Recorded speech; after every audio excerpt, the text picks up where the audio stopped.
Hi, my name is Noel Kauanui. I'm co-owner of Central Oahu Jiu-Jitsu, and I'm here with one of our students, Lauren Toro. Hi, Lauren. Hi. How are you today? Oh, I'm good. Excited to Very excited. I'm so excited I'm sweating. It's a little hot and humid, but we'll do our best to get through this. Yeah. So you're a student here. How long have you been training here at Central? I think like 4.5 years. Awesome. Yeah. Before we get too deep into how you started training and why you train here, can you give us a little background? Where did you grow up? Where did you go to high school? All of that stuff. Okay. So I grew up on Oahu. I lived my whole life in Mililani. I mean, well, while I was here, and went to school, or graduated from Hawaii Baptist Academy a really long time ago. Don't say. I'm not going to say. And I work for an insurance company, so I'm in compliance for an insurance company, and not super exciting, but yeah, pays the bills. Nice. Yeah. Okay, so you started training, you said 4 years ago, so about 2022. Yep. And what brought you in? My husband. Okay.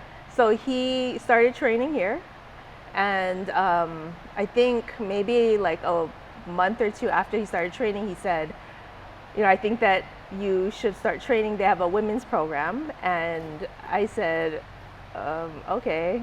Did you say yes right away? Well, I said, okay, like kind of sarcastically. Okay. And he said, I think that you're really going to like Noel. And yeah. Which you do. I do. No.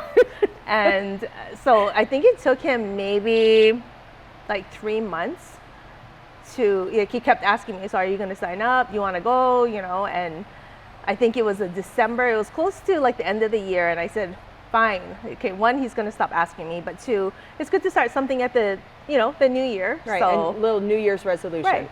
So I said, fine, I'm going to go. And I think it was in January 2022. And yeah, I haven't looked back. And remind me, did you start, because we have two programs, right? We have a beginner adult program, and then we also have a women empowered, which is women's only classes. Did you start in one before the other, or did you do them consecutively? So I started in women empowered in January, and I think I started the co-ed, the combatives class in, I want to say March. Okay.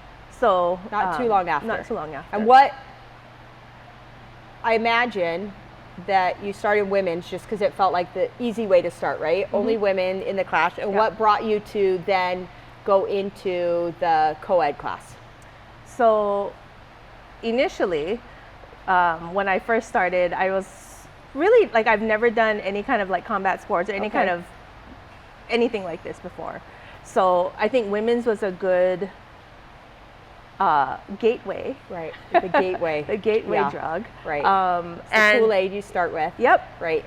And I met really amazing like training partners, and they actually, a lot of them were training in the co-ed class. So I decided to go in March, and it was really fun.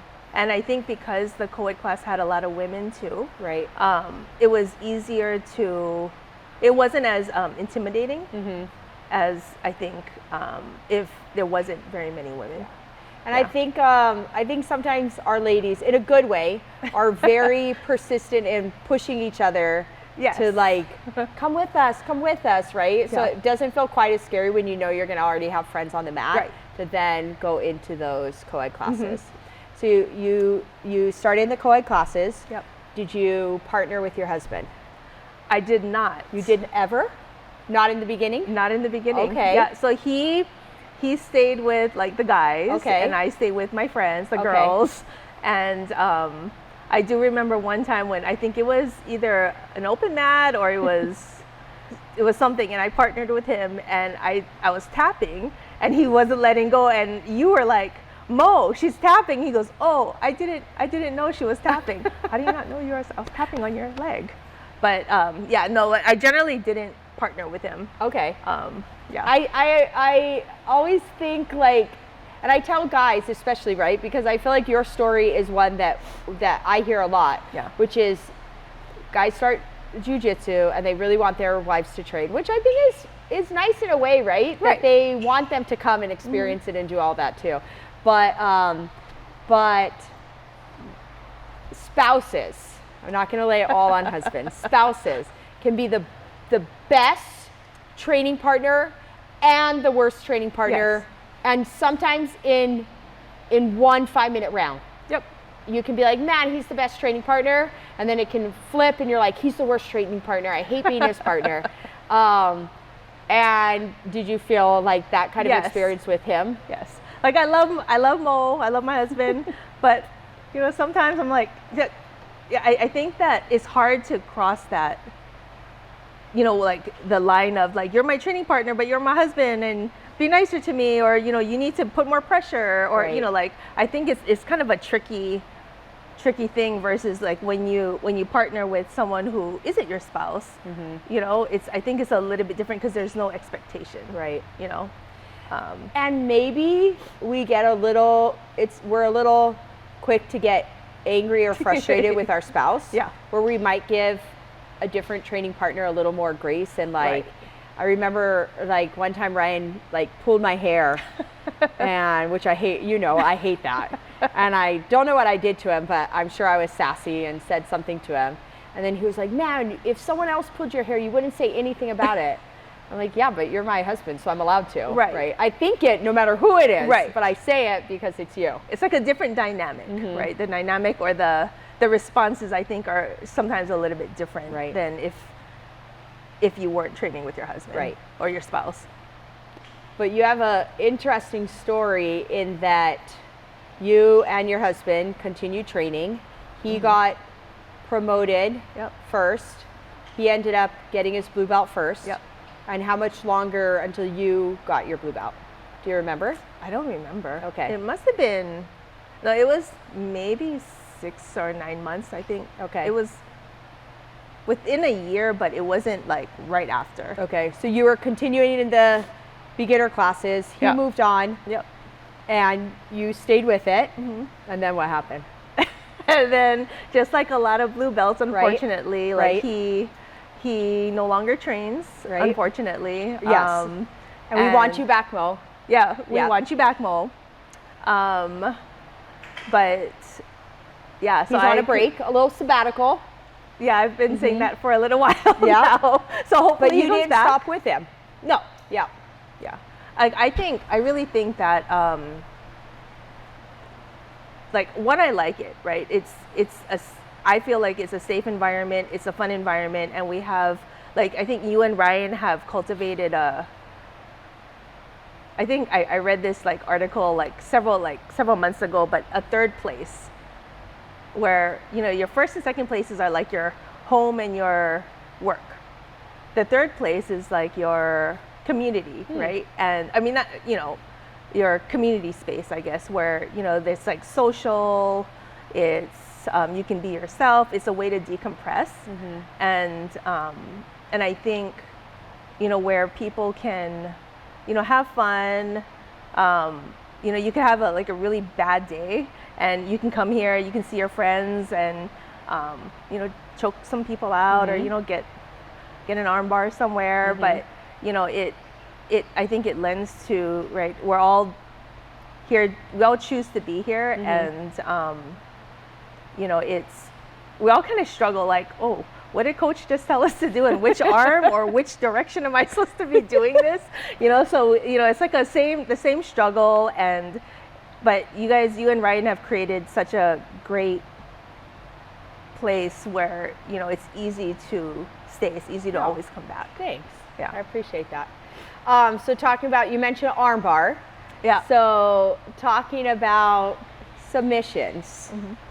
What is your favorite? I already know what it is, but tell everybody else. So what is your favorite submission? Well, my favorite submission that is the Darce. Ask me. I have never gotten a submission. But you try. I try. Yes. So I'm still working on it. Right. But I do like the Darce. It's super fun. Yeah. It's fun to do. Yeah. Yeah. And I hope I'm there when you finally feel like I might not let go. Don't do it on me, but if I happen to be on the mat when you're doing it, I hope that I'm there, and I hope you like let out a little like cheer or something, so that we can all like, you know, really applaud you for finally getting that Darson. I might not let go until everybody applauds me. You'll hold it, and you'll be like, look, you guys, I finally got it. Yeah, that would be amazing. Okay, so you mentioned that you did not do martial arts before jiu-jitsu. Did you play sports in high school? I just paddled. Okay. I don't want to say just. Like, I paddled. Okay. In high school. So stepping on the mat was something completely new. Oh, completely new. And did you feel like, and you can say no, it won't hurt my feelings, but when you first got on the mat, did you feel like, oh my gosh, I love this and I want to keep doing it? Or did it take a little bit of time to work up to that? Oh, I had a great time. You know, I was you partnered me with Danielle, another student, and it was a really great experience. And honestly, she was probably one of the reasons that I came back for a second class. She made it very comfortable, and so I think, you know, having that person who, where you're not like sitting at the wall or standing at the wall saying, oh, I don't know anyone and no one's going to want to partner with me and I don't know what I'm supposed to do, right? To have someone say, oh, yeah, like come with me, or, you know, like we'll do this together, right? It's super comforting, I guess. So the hardest part of jiu-jitsu to me is just stepping on the mat the first time. 100%. And so being able to be like, here's a partner who's going to be great with you. They're not going to hurt you. They're going to be friendly. They're going to be welcoming, I think makes a huge difference. Huge. I doubt, though, when you got on the mat the first time that you thought at any point you would end up teaching jiu-jitsu. Absolutely not. I never thought. Never. But you do. Yes. Yeah. So you are one of the instructors in our Women Empowered program. And remind me, because I do not remember. Do you remember when so it's a whole process, right? Do you remember how it started, that you even thought at one point, like, maybe I would like to teach? Well, you know, I think after one class, I think you mentioned it to the class. Not your first class. No, not your first, not my first. And if it was my first class, I would have been like, absolutely not. We're crazy. Not. Yes, no. I think at some point, I already got my pink belt. Okay. Which is the belt that we do just as a recognition that you completed the entire program, mastered all the techniques, and were able to show them in not a real life scenario, obviously, like an actual assault, but a simulated assault, and be able to do the techniques correctly and get away safely. And then we give that pink belt as that type of recognition. So you already got that pink belt. Yep. And I remember after one of the women's classes, I think you mentioned, you know, if anybody was interested. Okay. And I think I got a little bit roped in. It was like, oh, you know, this sounds kind of interesting. And I was like, you know, we'll see. And I think I sat in on the meeting that you had. Okay. And I was like, like an interest meeting. Correct. Right. And I was like, I don't know if I'd be qualified to teach, or I know enough to teach. Right. And I think what the way you explained it, you know, where Gracie University, you know, it's basically a whole structure. Right. Right. And how to teach. They teach you to teach. They teach you to teach. Right. And you're not teaching anything that you don't know. Correct. Right. And so I said, okay, well, let's kind of see what all this kind of entails, and maybe a little peer pressure. Little peer pressure. Yeah. Not from me, but from your friends. Because how large was your group when I took you guys to California? 7. Remember? Okay. It was 7 of us. Okay. And it was actually really,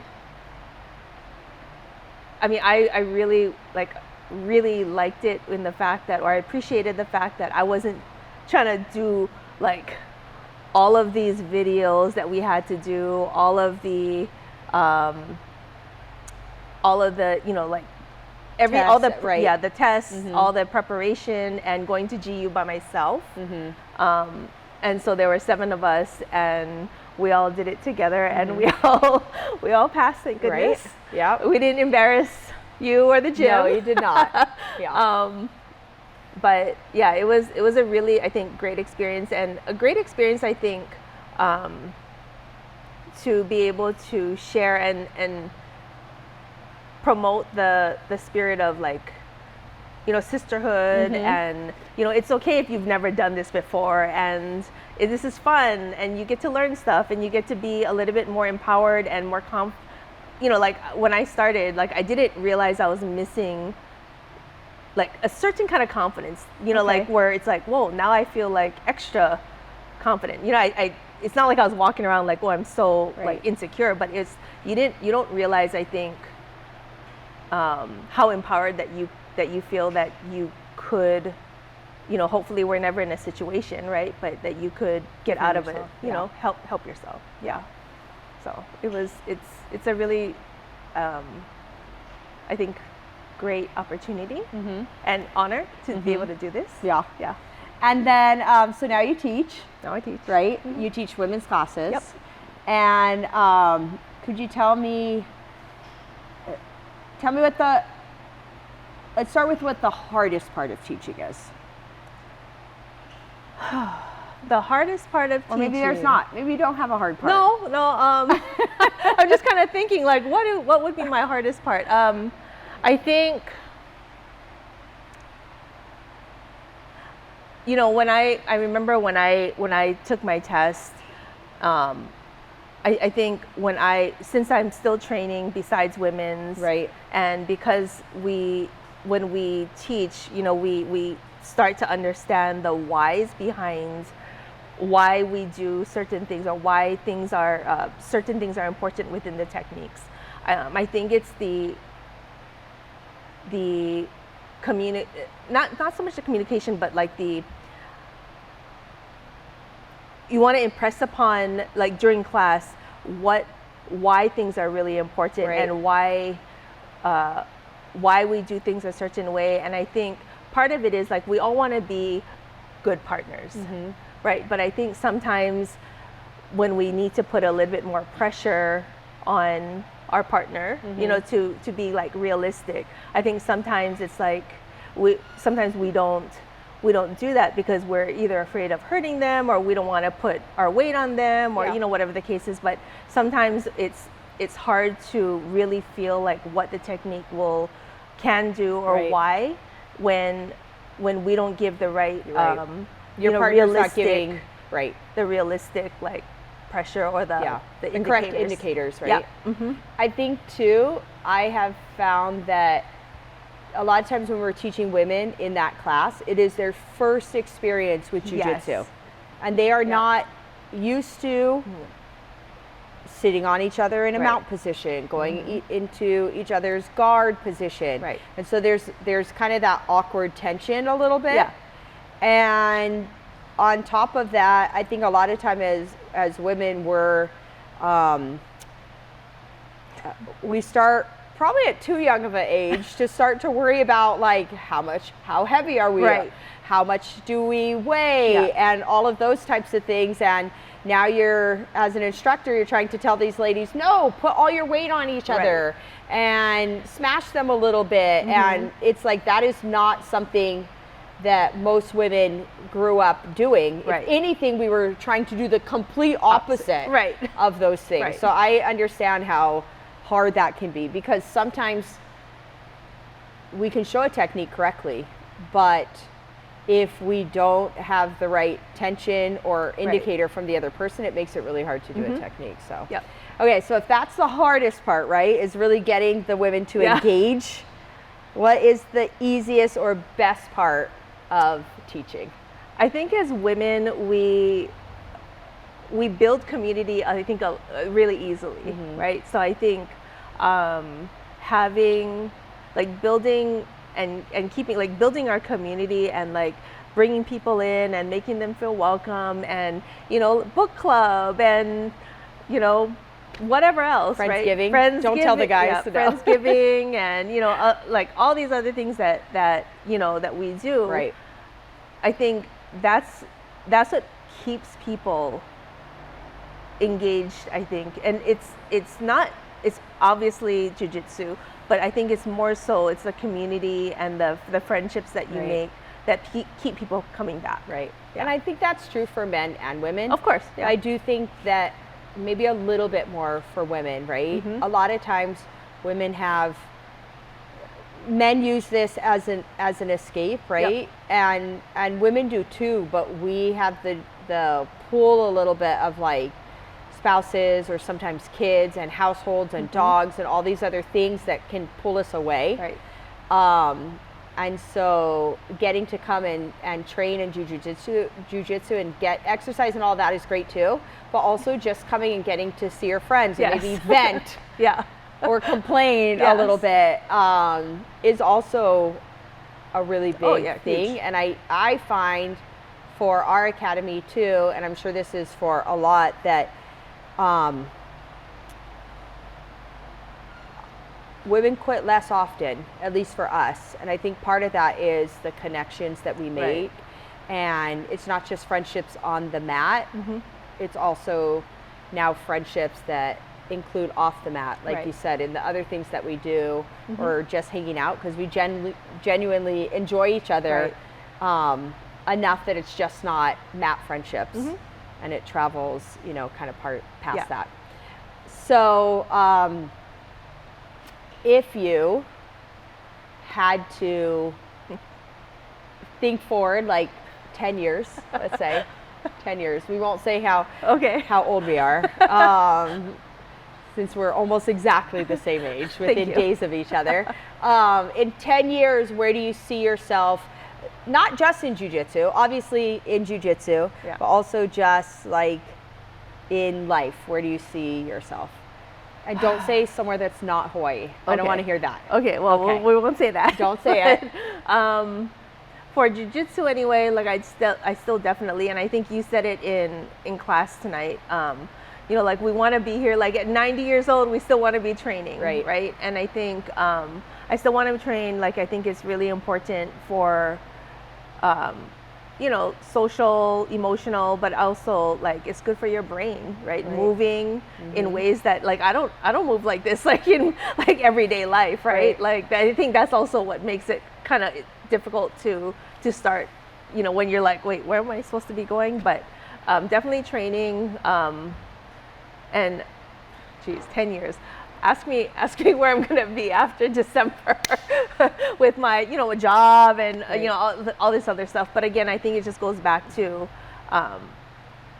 you know, no matter what kind of like stress, outside stress, job, family, spouse, whatever, that you're going through, you can always you can come here and like have fun with your friends, choke your friends out, or, you know, like roll around the mat with your friends. And, you know, I think it really helps de-stress. And but as far as 10 years, I can't tell you, besides like here maybe, I mean here. And lots of dogs. Lots of dogs. Yeah. Yeah, that's what Mo would want. My husband would want lots of dogs, even though we have 2, and I think that's enough right now. But yeah. All you need is one picture of one dog, like, this dog needs a home, and you'll be like, I'll come and get you. That's what he wants. Yeah. He wants to start a rescue. Yeah. So,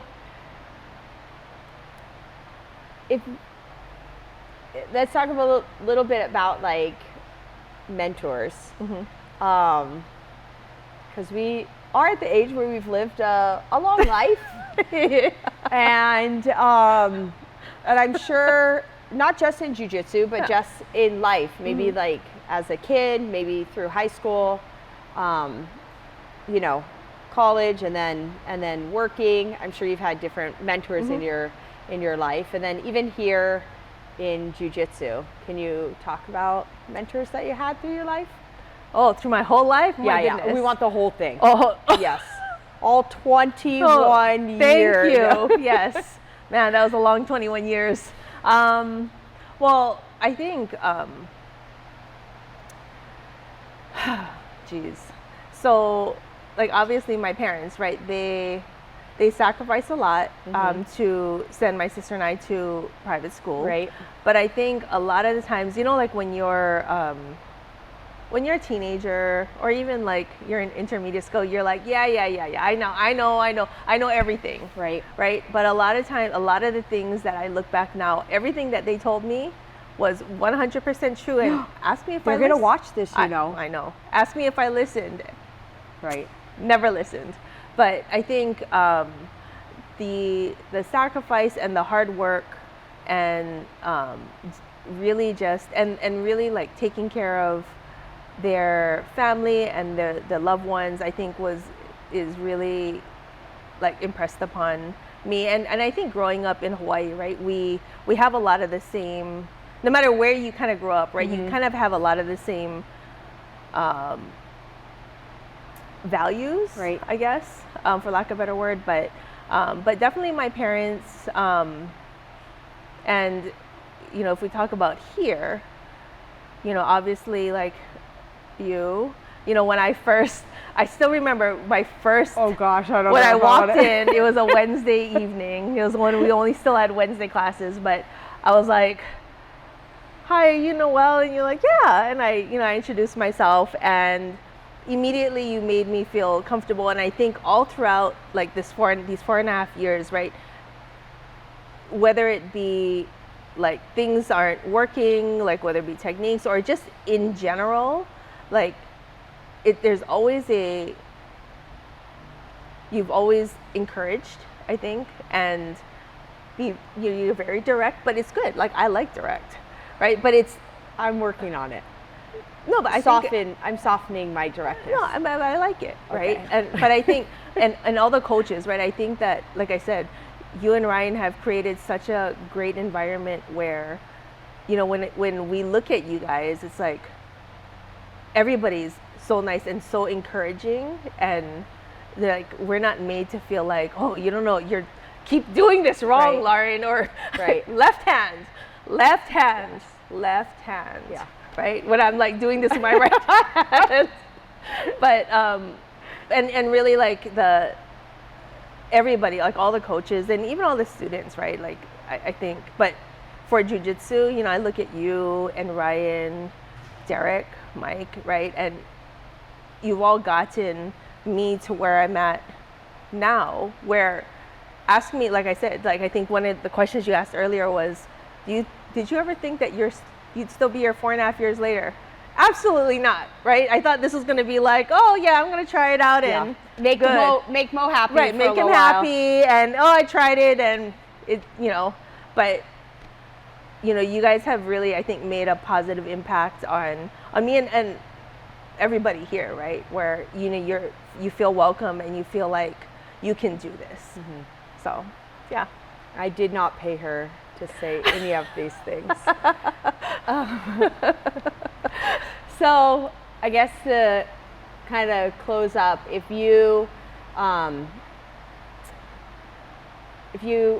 there's a lady maybe who's watching this, I mean, neither of us started as a child or a teen, or we didn't even start as young women. And we were in our 30s. Yep. Right? No. I was in my 30s. You were in your 30s. I was not in my 30s. Well, okay. Now we're dating ourselves. Okay. So a lady, at some point in her life, and she was like, she's been contemplating doing it. Maybe even like you. She had a husband. Yep. She has a husband who's like pushing her to do it, which I'm sure there are a lot of women, you know, like that. It was the same for me. And she's just unsure. Is there anything you would say to her to kind of help her, you know, take that first step on the mat like you did? Yeah. I would say, I mean, just do it. The hardest part, and I think Ryan always says this, right? The hardest part is walking through those doors. Right.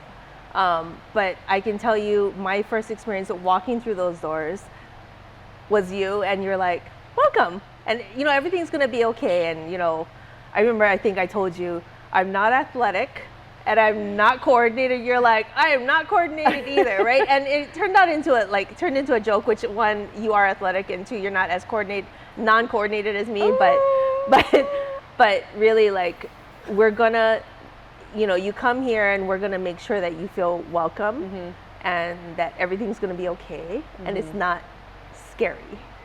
It's not as scary as you think it's gonna be in your head. Yeah. Right. Just gotta give it a try. Give it a try. Right. Yep. And 4.5 years later, you could be here. Yeah. Yeah. Well, thank you so much for joining us. Thank you. I know that it's very hot. Yes. It's very humid, so I appreciate you sitting on the mat with us tonight. And thank you guys so much for joining us again. We will see you on the next one. Bye. Bye.